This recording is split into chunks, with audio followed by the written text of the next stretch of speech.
Welcome back. അപ്പോൾ നമ്മുടെ ഇന്നത്തെ ചലഞ്ച് നടക്കാൻ പോകണേ. ഇന്നത്തെ ചലഞ്ച് സ്കിപ്പിംഗ് ആണ് കേട്ടോ. സ്കിപ്പിംഗ് പല ആൾക്കാർക്കും അറിയായിരിക്കും, പല ആൾക്കാരും പഠിച്ചിട്ടുണ്ടാവും. എന്നാലും കുറച്ച് ബുദ്ധിമുട്ടുള്ള സ്കില്ല് തന്നെയാണ് സ്കിപ്പിംഗ്. അപ്പോൾ ഞാൻ ഇന്ന് ആദ്യമായിട്ട് ട്രൈ ചെയ്ത് പഠിക്കാനായിട്ട് പോവാണ്. അപ്പോൾ സ്കിപ്പിംഗ് ആണ് നമ്മളെ ഇന്നത്തെ, അതായത് 6ാമത്തെ ചലഞ്ച് കേട്ടോ.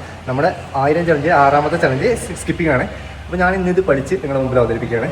അപ്പോൾ എന്തായാലും കൂടുതൽ പറയുന്നില്ല, നമുക്ക് നേരെ അതിൻ്റെ പ്രാക്ടീസിലേക്ക് പോകാം. അത് കഴിഞ്ഞ് ഫുള്ളായിട്ട് ക്ലിയർ ആയിട്ട് തന്നെ ഞാനത് ചെയ്ത് കാണിക്കുകയും ചെയ്യും. നമ്മൾ 6ാമത്തെ സ്കില്ലും ഞാൻ പഠിക്കാനായിട്ട് പോവാണ്. ഇനി ഒരുപാടെണ്ണം ബാക്കിയുണ്ട്, 1000 ചെയ്യാനുണ്ട്, 1000 എണ്ണം ചെയ്യാനുണ്ട്. അപ്പോൾ നമ്മുടെ 6ാമത്തെ ചലഞ്ചിലേക്ക് പോകാം. കമാൺ. പക്ഷേ സത്യം പറഞ്ഞു കഴിഞ്ഞാൽ ഞാനിതിൽ മനസ്സിലാക്കിയിട്ടുള്ള കാര്യം എന്താണെന്ന് വെച്ചാൽ, ഓരോ സ്കില്ലും, അത് ചെറിയ സ്കില്ലായിക്കോട്ടെ വലിയ സ്കില്ലായിക്കോട്ടെ, നമ്മൾ മറ്റുള്ളവരെ ചെയ്യുന്ന കാണുമ്പോൾ വളരെ ഈസി ആയിട്ട് തോന്നും. പക്ഷേ ഓരോ സ്കില്ലും പഠിക്കാനായിട്ട്, ഇപ്പോൾ ചില സ്കില്ലുകളൊക്കെ പഠിക്കാനായിട്ട് 1 വർഷവും 6 മാസവും 1 മാസവും അല്ലെങ്കിൽ ആഴ്ചകളൊക്കെ എടുക്കേണ്ടതായിട്ട് വരും കേട്ടോ. പക്ഷേ നമ്മൾ ഓരോ സ്കില്ലും പഠിക്കാനായിട്ട് എടുക്കുന്ന പ്രാക്ടീസും ഡെഡിക്കേഷനുമാണ് നമ്മളെ എത്രയും പെട്ടെന്ന് പഠിക്കാനായിട്ട് സഹായിക്കുന്നത്. ഞാൻ ഈ സ്കില്ല് ഒറ്റ ദിവസം കൊണ്ടാണ് പഠിച്ചതെന്ന് പറഞ്ഞാൽ ചിലപ്പോൾ നിങ്ങൾ വിശ്വസിക്കില്ല. പക്ഷേ ഒറ്റ ദിവസം കൊണ്ടാണ് ഞാൻ പഠിച്ച് ഇത്രത്തോളം ആയത് കേട്ടോ. അപ്പോൾ വീഡിയോ ഇഷ്ടപ്പെട്ട് കഴിഞ്ഞാൽ ലൈക്ക് ചെയ്യാനും സപ്പോർട്ട് ചെയ്യാനും സബ്സ്ക്രൈബ് ചെയ്യാനും മറക്കരുത്. മറ്റൊരു ചലഞ്ചുമായിട്ട് കാണാം. Bye bye.